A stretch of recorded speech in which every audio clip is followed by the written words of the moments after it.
In just a moment, we swing open the doors to Duffy's Tavern and welcome back Ed Archie Gardner. But first, here's a reminder about our lineup of programs on NBC. Tonight, hear You Can't Take It With You, featuring Walter Brennan as Grandpa Vanderhoff, the leader of the lovable, laughable Vanderhoff clan. Yes, you can always have a good time when you invite the Vanderhoffs to your home. And you can have them over by merely tuning to your NBC station. Also this evening, there's High Adventure with screen actor Frank Lovejoy on Night Beat. Night Beat is the pulse-quickening action drama that brings you the story of ace newspaperman Randy Stone, the story of the high adventure of front-page news reporting. Then, tomorrow, there's fun in store for you with Monty Woolley as he comes to the NBC microphone as that Shakespearean actor of infinite jest and wit, the one, the only, the magnificent Montague. Yes, there's plenty of fun in store for you with Monty Woolley, Shakespeare's greatest exponent of the barbed comment, tomorrow as the magnificent Montague. This evening, here You Can't Take It With You and Night Beat. Then tomorrow, Monty Woolley as the magnificent Montague. Hear all three on NBC. Transcribed.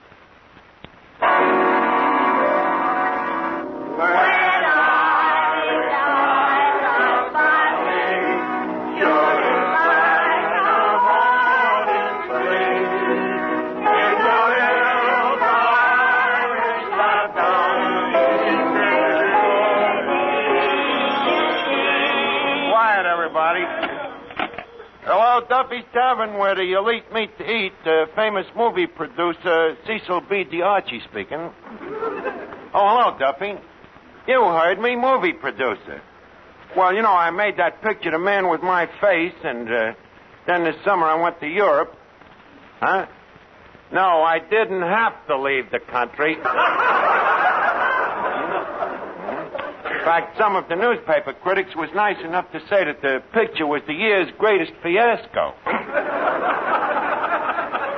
And speaking of critics, Duffy, guess who's coming to dinner here tonight?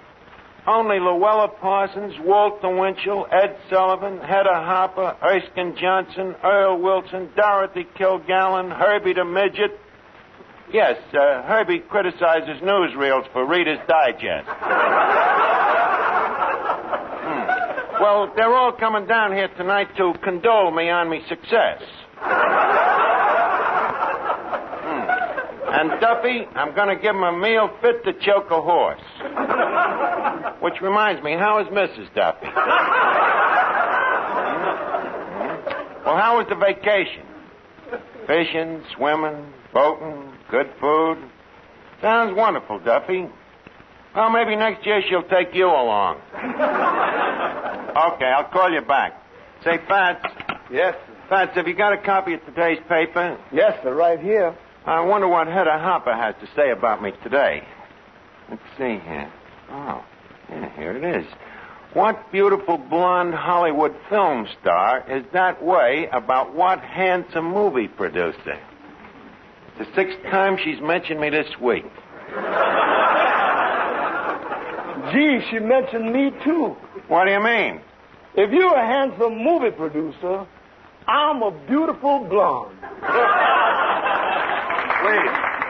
Please, a little more respectful. You are aware, are you not, that the cinema is a pretty big industry? Granted. You are aware that an important motion picture deserves to be treated with respect? Granted. And you also know that I am an important movie producer? I suppose I'm not an important movie producer? Granted. Well, that's better. So, kindly bear it in mind from here into after, will you, Varlet? Boy, that movie business has certainly changed you. Well, why shouldn't I change? After all, still water can't remain stagnant. Don't forget, I'm now a contemptuary of such people as Howard Hughes and Samuel Goldwyn and the Warner Brothers, and, you know, you can't be cast among pearls without becoming a bit of a swine. Yeah, it's a wonderful feeling to be a genius, Fats. All my life, people used to call me Archie the Jerk. Now I've proved myself. But you know one nice thing about me? What? In spite of the fact that success has gone to me head, I haven't changed a bit. That's nice. Mm-hmm. By the way, Mr. Zanuck. Yes?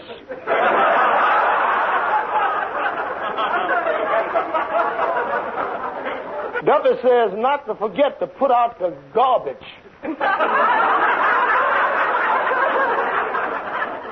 Say that again. Put out the garbage. Put out the garbage. There's a certain lilt to that phrase. Might make a wonderful title for me next vehicle. Fats, play me a little mood music while I think of a plot to go with it. I got just the thing. Good. I want you to come along with me. Down the Mississippi, I said the Mississippi. We'll take a boat to the land of dreams. Steam down the river, down the river. A band will be there to meet us. And our old friends will greet us with some fried chicken. Heaven on earth, that must be Basin Street. Must be. Basin Street is the street where the elite always meet.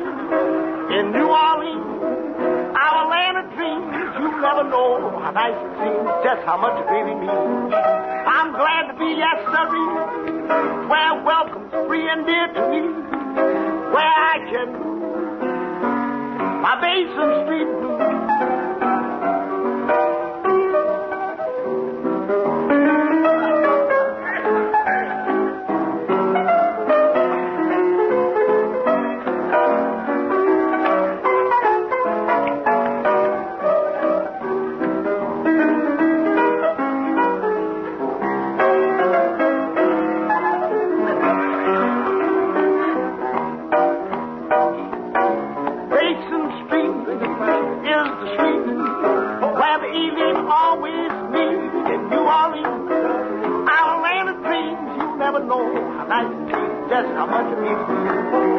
I'm glad to be at Surrey where welcome and it's to be where I can do my Basin Street blues.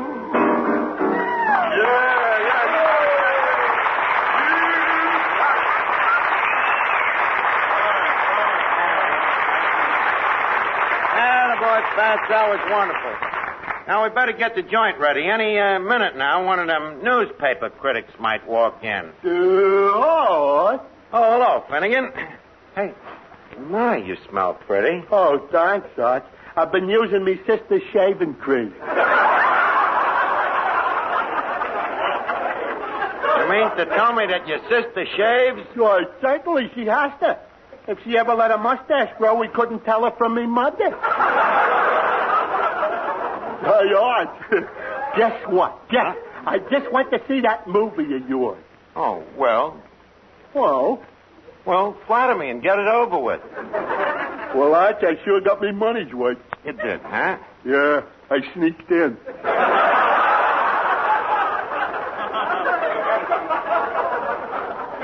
Then what do you mean you got your money's worth? 5 minutes after it started, I sneaked out. Well, tell me, what didn't you like about it? It was too long. But you said you only stayed there 5 minutes. You heard me. It was too long. Look, Finnegan, when I want the moron's opinion, I'll ask you for it, you toothless crumb. Oh, look, Arch, I ain't the only one. You know yourself the critics said it was lousy. Well, that's different. The critics know what they're talking about. Now, if you don't mind, I'd be behooved at your disappearance. I'm busy making arrangements for a big dinner party here tonight. Well, big dinner party tonight? Oh, boy. What time should I be here? Sometime tomorrow morning. Wait a minute. You mean you ain't inviting me? Well, you see, you're rather low class, and... But, Arch, you're my old pal. Finnegan, please, don't make it difficult for me to despise you. Arch, you're not forgetting your old friends, are you? Old friends? Yeah. Old friends? How long have I known you? 20 years. And now I'm a success. You want to presume upon a chance acquaintance? A chance acquaintance? Arch, you and me, it's been buddies. Buddies? Yeah. Name me an incident. Oh, Arch, you mean You've forgotten the old days at Harrigan's Wharf when we used to go fishing together? The time we were so poor we only had one wine? You remember? Certainly I remember. And I gave half of the worm to you. That's right. And it was delicious.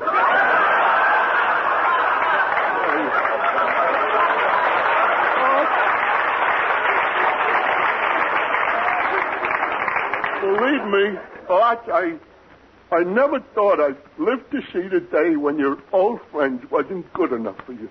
Please, you got me wrong, Finnegan. Me old friends is every bit as good as they ever was. It's only that now I'm better. Now, please, the interview is at an end. Oh, Archie. Oh, yes, Miss Duffy. There's a man over there claims he saw a mouse in his soup. Complaining, huh? This is what comes of serving clear soup. Well, what'll I do about it? What do you do about it? Do like everybody else does. Blame it on Dean Archie. I guess the customer's real sore, huh? Well, from the way he was frothing at the mouth, I don't think he wants a second helping. Well, if he's that finicky, give him back his nickel. And, by the way... Yeah? Take the broth back to the kitchen. Strain it, of course. Incidentally, I'm glad to see you back from your summer hiatus. My high water? You never did have a high water. I'm talking about your vacation. Did you manage to get anything on the third finger of your left hand besides the sunburn? Archie, if you're inferring that the only thing I think about is... I am not inferring that. I am merely inferring, as I have often told you, that you are the only dame who, when she moves, she sends a change of address card to her peeping Tom. So what? So I'm sentimental. So what's wrong with being sentimental? But, Miss Duffy, you're so aggressively, passionately sentimental. So what? So look at Peggy Joyce. What about Peggy Joyce? If she hadn't been sentimental, do you think she'd have all that jewelry? Well, no. And what about the Dion quintuplets? What about them? If their parents hadn't been sentimental, where would they be today? Look, Miss Duffy, Papa Dion had more time to be sentimental. I'm a big movie producer. You, a big movie producer? Have you, pray chance, seen a picture called The Man with My Face? Yes. Well, when the credits came on the screen, didn't you notice anything familiar? Familiar? Oh, yes. The sailor sitting next to me. Boy, did I have to slap him plenty. You slapped him, a sentimentalist like you? Look, I'm talking about the credits. What are they? Well, you know, they showed them at the opening of a picture, written by so-and-so, and acted by so-and-so, and directed by so-and-so. Oh, which so-and-so are you? The producer, the big so-and-so. And if I do say so myself, I did a magnificent job on that picture. Tell me, do you remember which part you enjoyed the most? Sure. The part right before I had to slap the sailor.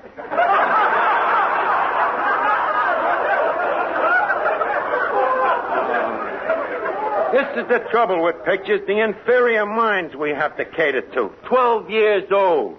That sailor wasn't 12 years old. E pluribus unum.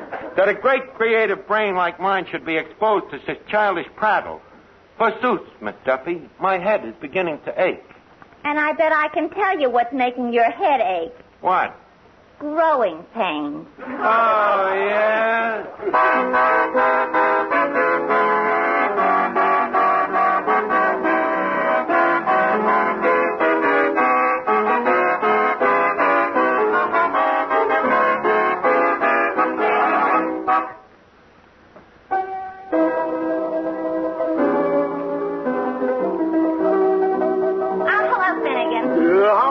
Duffy. My, but you're all dressed up. I know. I'm meeting a fella in front of Lefty's pool room at 8 o'clock. Oh, yeah? Who? How do I know who'll be in front of Lefty's pool room at 8 o'clock?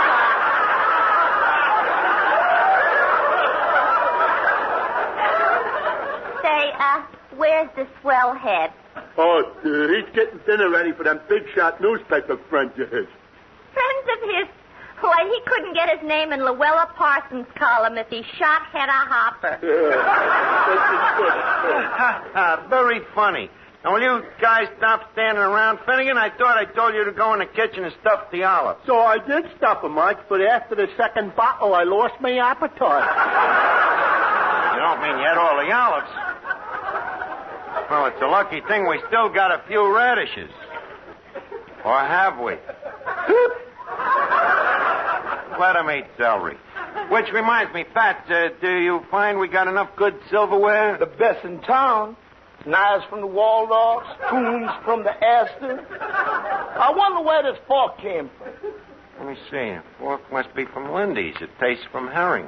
Now, let's see. What's this? It's anchovy paste. Anchovy paste? Yeah, I wonder what that's for. Probably for killing anchovies. Oh, well, then get busy and sprinkle it around. Now, leave us make a final check here. Fats, answer the phone, huh? Why don't you answer it? You're standing right next to it. Fats, please. In movie producer circles, nobody who is anybody answers the phone as long as there is anybody who is nobody around to do it. Hello, United Archie Productions. Fats the nobody speaking. It's for you, Mr. Archie. Well, heavens to Betsy, man. Get the name. Get the name. Might I ask who's calling, sir? Thank you. It's a Mr. Duffy, and he also gave me a name for you. Was he smiling when he said it? When you say that name, you gotta smile. Hello, Duffy. Huh? Well, of course the press party's still on. Duffy, stop worrying, will you? I guarantee if them newspaper columnists don't show up, I'll pay for the dinner out of my own pocket. Well, certainly. Walter Winchell would sooner cut off his right hand than disappoint me. Okay. Archie, look at this paper. Guess who went to Miami this morning? Who? Lefty Winchell.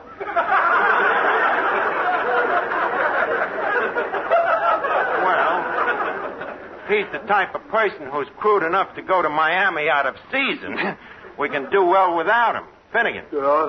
Erase Winchell's name from his paper plate. Mr. Archie, it's getting late and none of your newspaper friends have shown up. They ain't, have they? Maybe I ought to give Dorothy Kilgallen a buzz.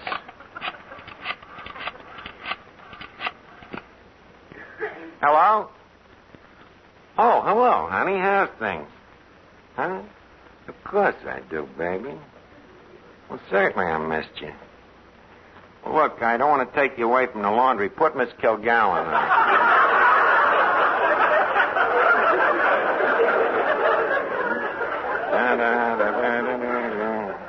Hello? Oh, hello, Dorothy. This is Archie. Archie, remember the man with my face? I was the producer. Hello?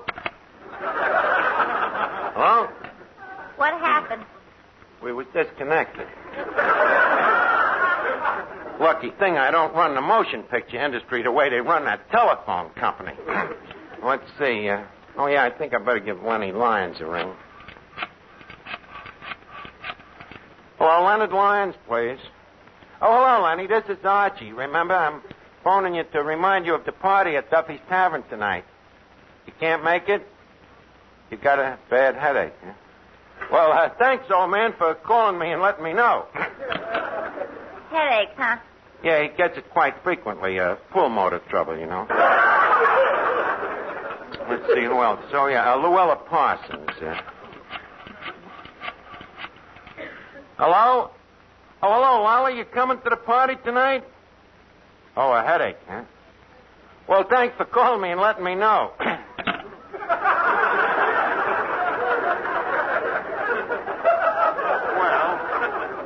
Another headache? Yeah, must be an epidermis. Yes. Let's see. Oh, yeah.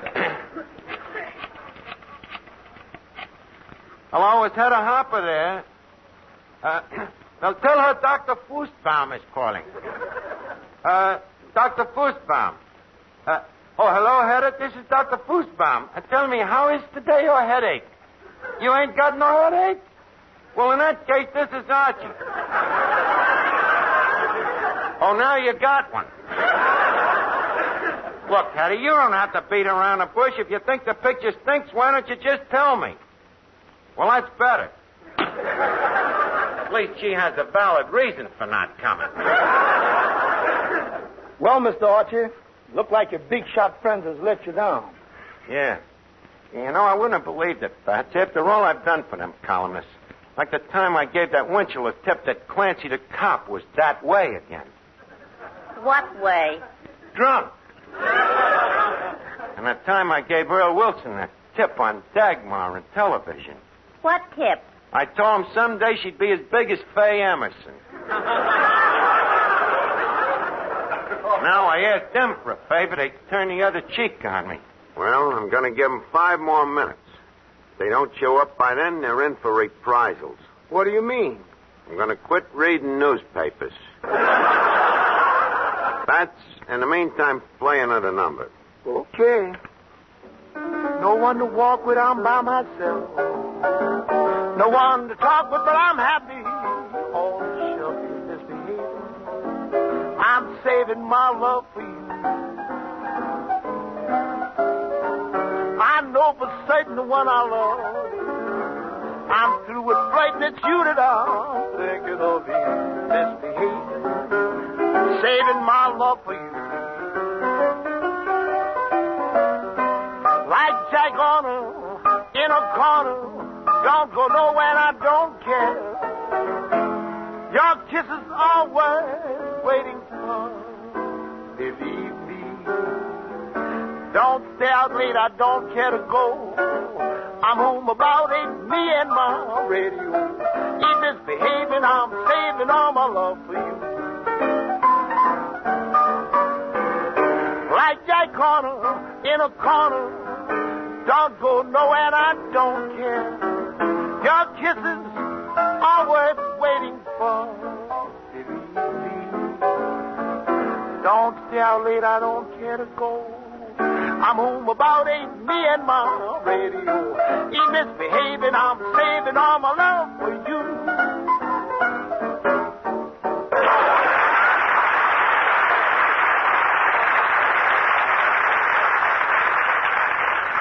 Well, tell me, are you still going to have that big dinner? Well, certainly I'm going to have the dinner. If I don't have it with my guests, I'll have it al fresco. Alone. Alone? But, Mr. Archie, what about your pals around here? Me, a famous movie producer, eat with used bums? Me, the darling of the press? Now, if you don't mind, commence serving. I'd like to start off with the guinea toast on hen. Okay, but you're going to be awful lonely. Lonely is as lonely does. Now, just see that there's only one chair at the table, and that chair is for me. Okay, here's your chair. Thank you, Boer. Wouldn't have believed them newspaper guys could do this to a sweet guy like me. Oh, my, what a gay party. Finnegan, look at Archie sitting there surrounded by all of his important friends. I don't see nobody. Those are his important friends.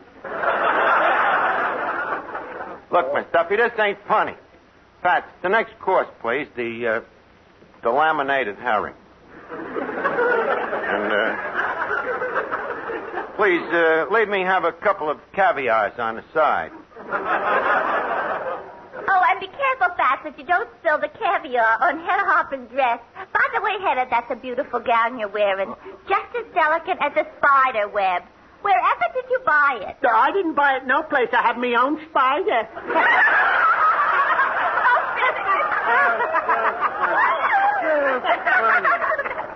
Shut up, will you, wise guys? You're all just jealous because the only people you can get to snub you is a bunch of nobodies. And another thing, Fats. Yes, sir? There's something wrong with these caviars.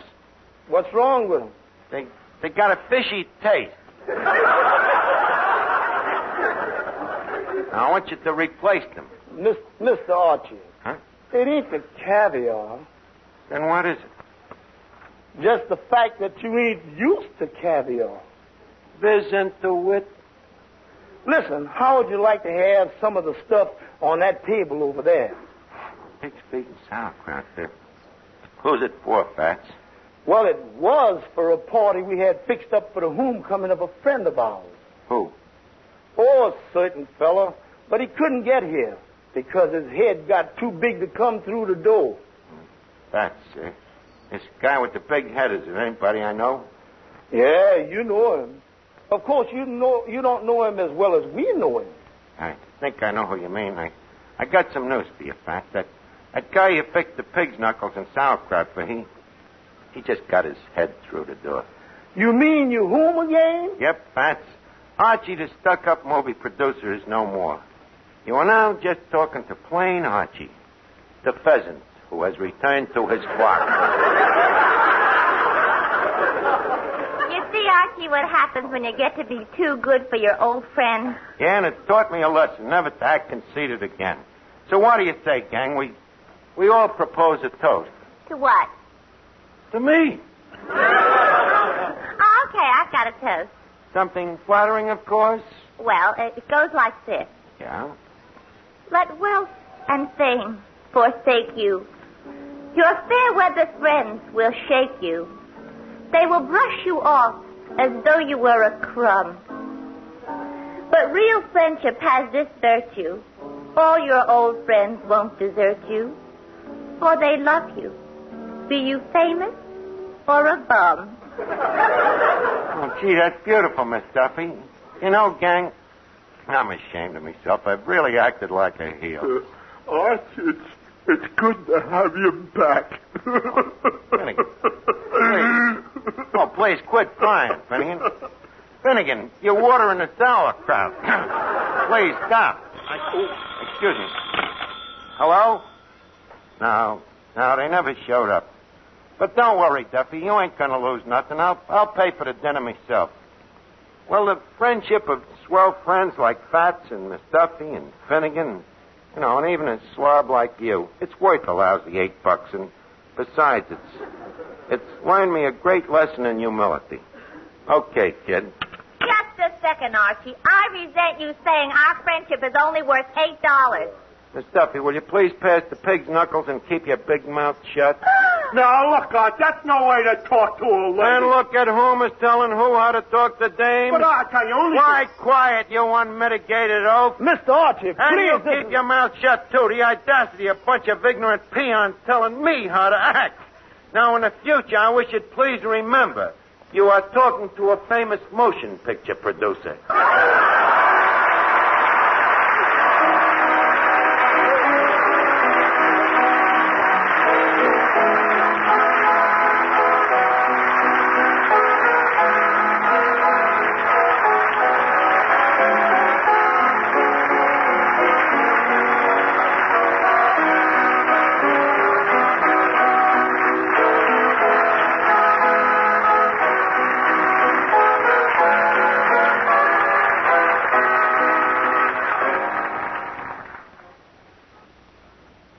Listen in again next week, friends, to Duffy's Tavern. Yes, Duffy's, with Archie the manager, Finnegan, Miss Duffy, and Eddie transcribed. In the meantime, till we meet again next Friday, here's a program note about some of the fine shows you can hear over this weekend and on Monday. Tomorrow, hear Bob and Ray, with their delightful satire and nonsense sketches featuring their vocal impersonations and impressions. Also on Saturday, there's Grand Ole Opry with your singing host Red Foley and all the gang.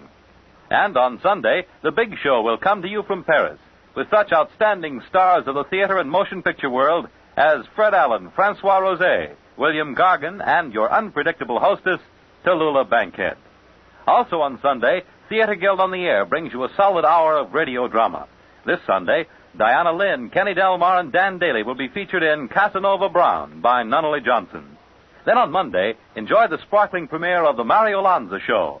The Mario Lanza Show features Ray Sinatra and the orchestra and lovely soprano Giselle McKenzie. And earlier on Monday evening, there are such other music programs as Voice of Firestone, The Telephone Hour, Band of America, and The Railroad Hour. Well, there you have the lineup. Saturday means Bob and Ray and Grand Ole Opry, Sunday, Theater Guild on the Air, and Sunday, the big show for people in the know. Stay tuned for You Can't Take It With You on NBC.